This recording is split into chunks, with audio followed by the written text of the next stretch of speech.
What's up, y'all? I've been dreading to do this video for some time now because I really don't like to keep people in my personal life, and I try to smile through my pain, and I try to, how can I say, sugarcoat the realistic things in my life. And basically, mainly because I'm a mother of three.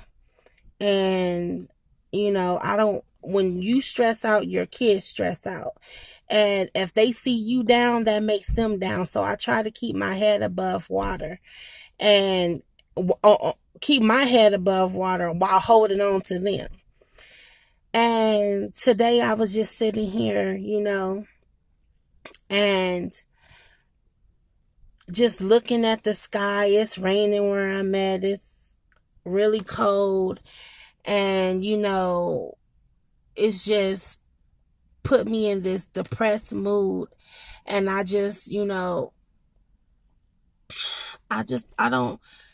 even know where to begin, with this video. So I'm gonna just get to the point. Many of you, friends and family, all my chocolatiers out here, may not know the situation that I'm facing right now. Um, I get on YouTube and I watch videos every day about the homeless people, and it's winter time, and people doing kind acts for the homeless. So I get out here all the time and do kind acts for the homeless. But what you may not know is I'm actually one of the homeless. But I'm one of the homeless with a different situation because I have my truck. And um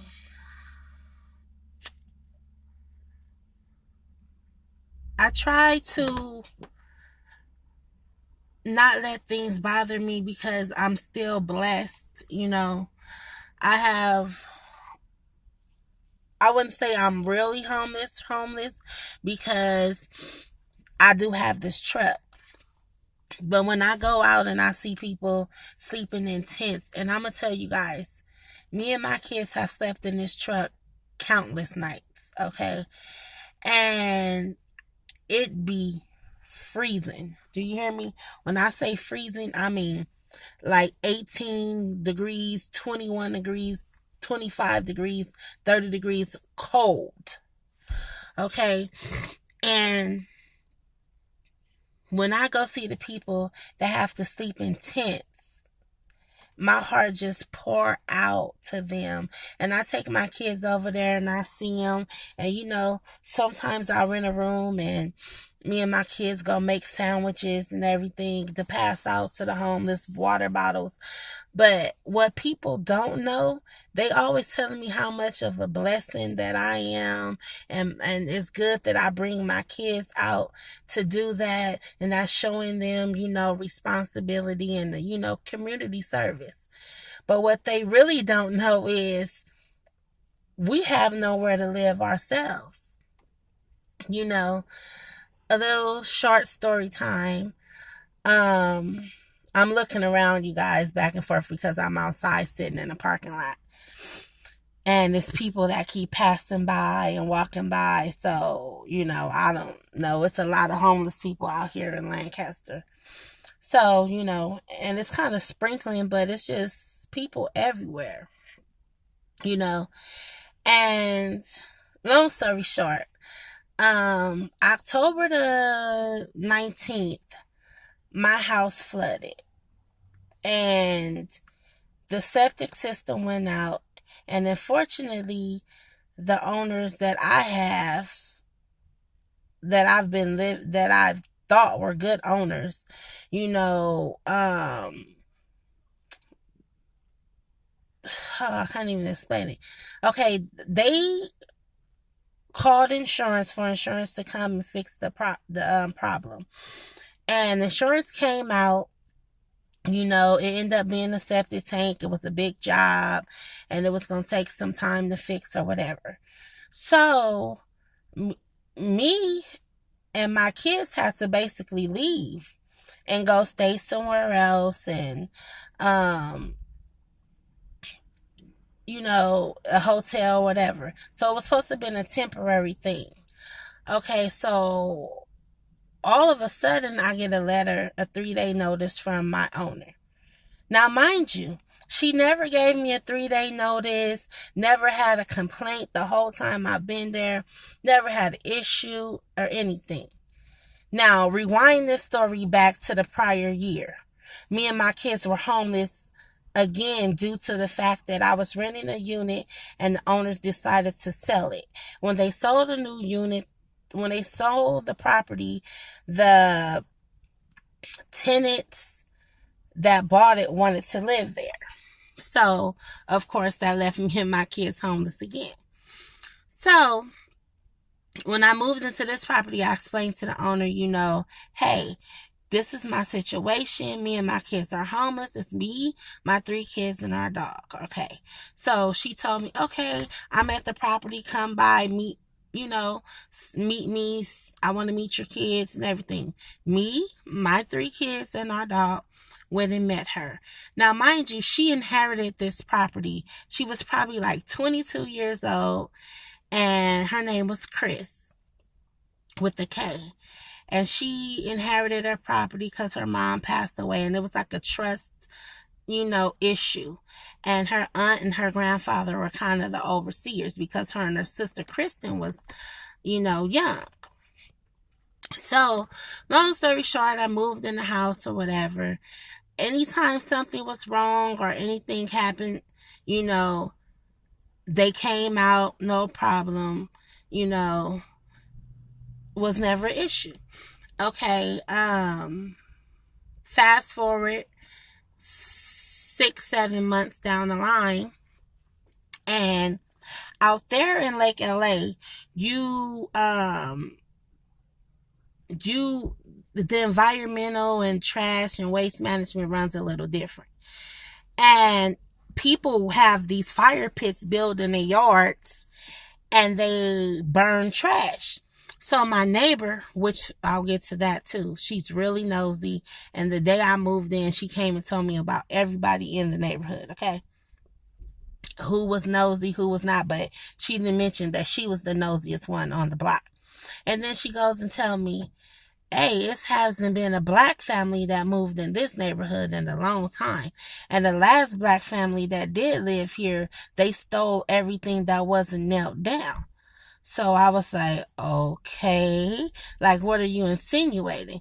And then she was like, so I'm just letting you know, everybody that's lived here has been here for years. And, she told me about, Chris and Kristen and their mom, Linda, because, they moved. They grew up in that neighborhood. That was their family house.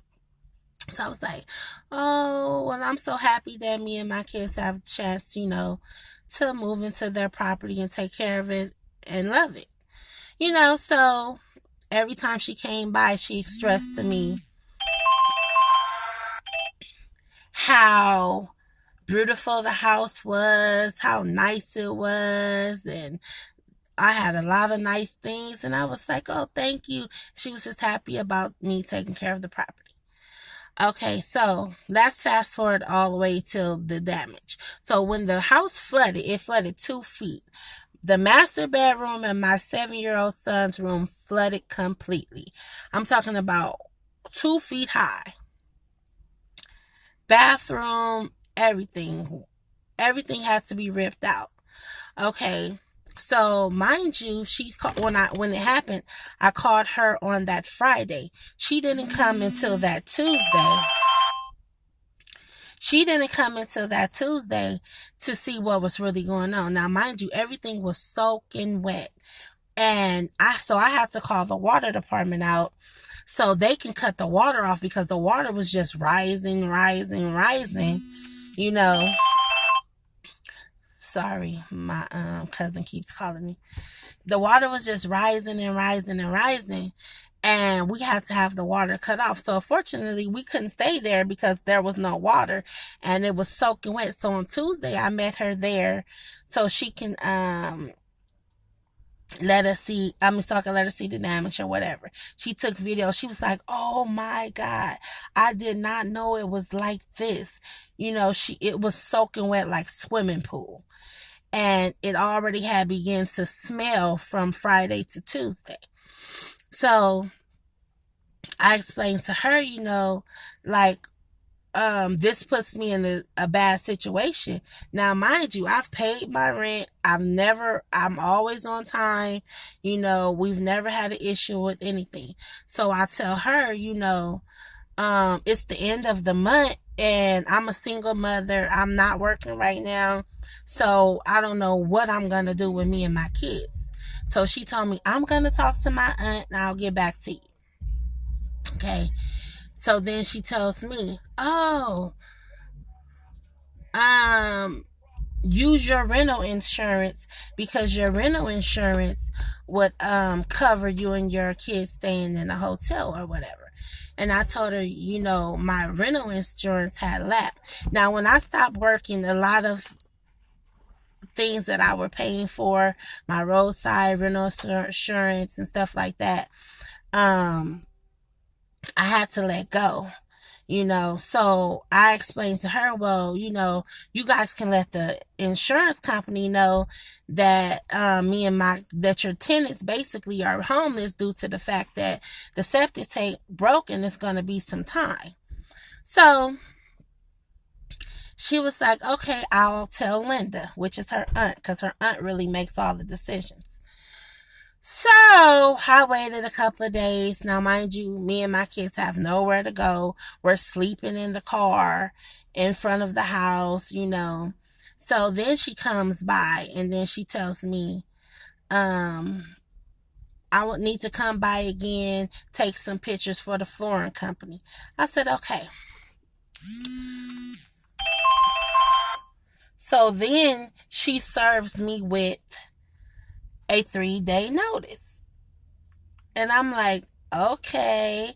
And then this 3-day notice has nothing to do with the problem, the issue, or nothing. She says, oh, no. I skipped ahead. She comes by, she takes the pictures of the house or whatever. And then she tells me she'll be right back. So she went outside and she went next door and across the street, whatever. So I'm like, what is she doing, So then she comes back in and then she serves me with a 3-day notice. And she go, well, LaToya, this is the 3-day notice because we have multiple people stating that you have a large amount of people living in this property. Over 10. And I'm like, I have 10 people living in this property. And you've had a man staying here since the day you moved in. Now, y'all know just like I know. Well, she don't know, but y'all know that wasn't no man staying in my property because I was waiting for my babe to come home. The whole time I lived there, he never was there, not one time, because he was still in the service or whatever, the Navy. So I'm like, that's impossible for them to say I had a man living there. Bump all that. Then she gonna say, oh, and your dog. Now, mind you, this is my dog that came with me the day I rented the property with my 3 kids. Every time she's came to my house, every time when something was wrong, my dog was there. She played with him. Oh my God, he is so cute. And this and that. Never once did we ever have issue about the dog. So now she goes, oh, and they said it was some guy in the backyard burning trash. It wasn't a guy in the backyard burning trash. It was my son and my nephew back there burning the trash because my neighbors had advised me that we can burn trash. So, mind you, oh, it's so much that happened in this 1 week after this property flooded that I don't even know where to start. Because prior to that, when I burnt the trash, the neighbors called the fire department. Okay. The fire department said, oh, yes, it's legal to burn trash, but you have to go to the fire department and get a permit, and you can burn from 6 to 10 at night. So I went and did that. So one of the neighbors called her and told her that. So, long story short, she comes serve me this 3-day notice and tell me that, hey, you have 3 days to fix the problem. Get rid of the dog, get rid of the 10 people that's staying here, and your boyfriend. So I'm telling her, well, I don't know who's giving you your information, but me and my kids leave every morning at 6:30, and we're not back to 7 or 8 o'clock at night. So it's impossible for someone to tell you that 10 people live here. Yes, my dog do live here, but like I told her, you've seen him every time you've came over here, and never once did you ever say anything about it. So then she goes, well, it's in your contract, in your lease. Let's rewind. And let me tell you, people, be careful when you sign your lease. Always look at your lease before you sign anything. Okay. Rewind. I told you guys that I was homeless due to the fact that my property got sold, and that left me and my kids homeless. But prior to that, I was in a domestic violence relationship, and I had children and family services doing family preservation on me and my kids' behalf. And they are the ones who paid my total move-ins for me to move into the house that flooded. So when they had said, hey, we can't authorize the payment until you guys send over a lease. Now, at this point, we didn't have a lease signed because they were still waiting for the payment. So her aunt sent me an email and said, hey, this is the signature page of the lease.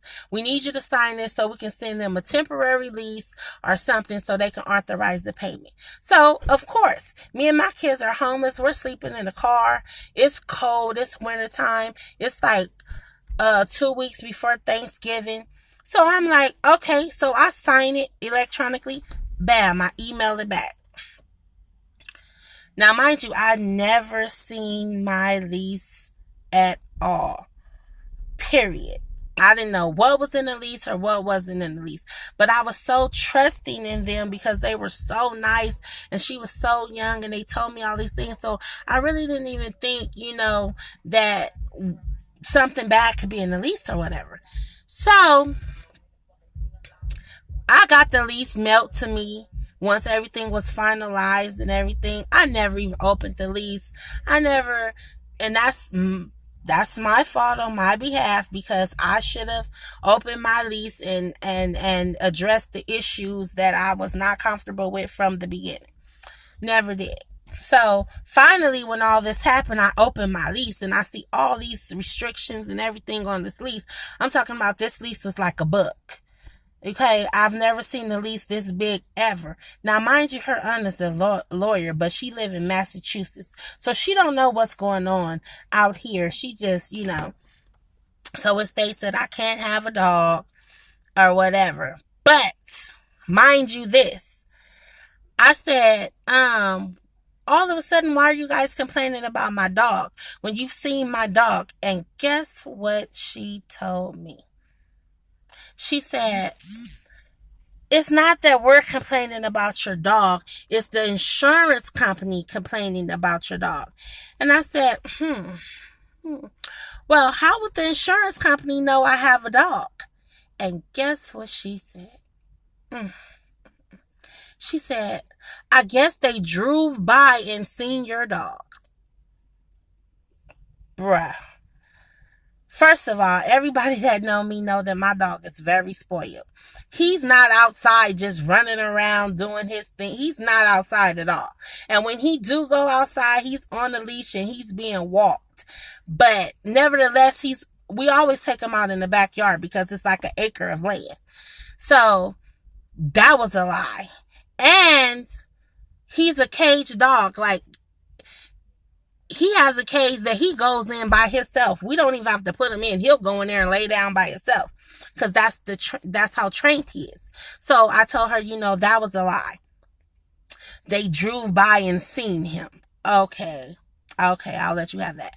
So then she said, well, you have, these 3 days to comply or whatever.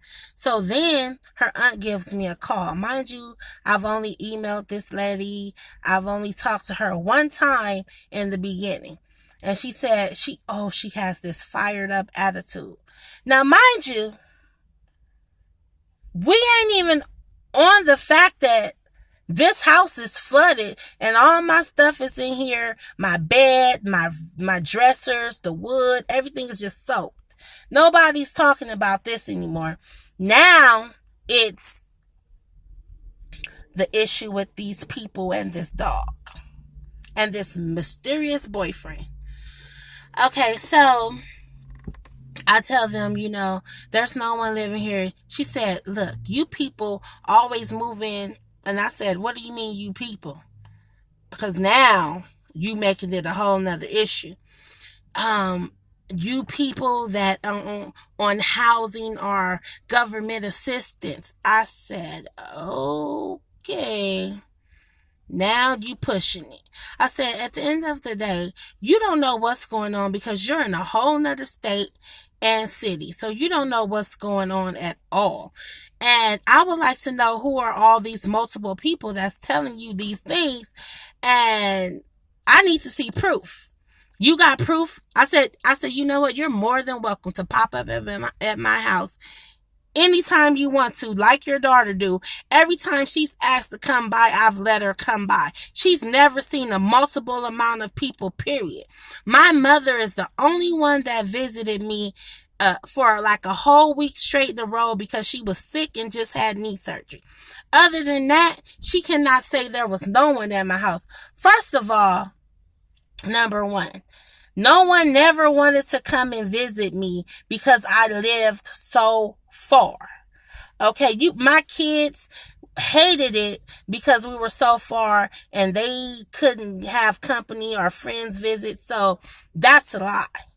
Okay. And then, I started just thinking about the situation and everything that, what's going on or whatever. And I was like, well, what is the true meaning behind this? What are they really up to? So, I started talking to people and, explaining the situation. And this one lady said, you know what? They probably just want you out of there because now that insurance has kicked in to fix their place up, they're going to be doing some remodeling. So they probably want you out so they can rent it to someone else for more money. And I was like, I never thought about it like that.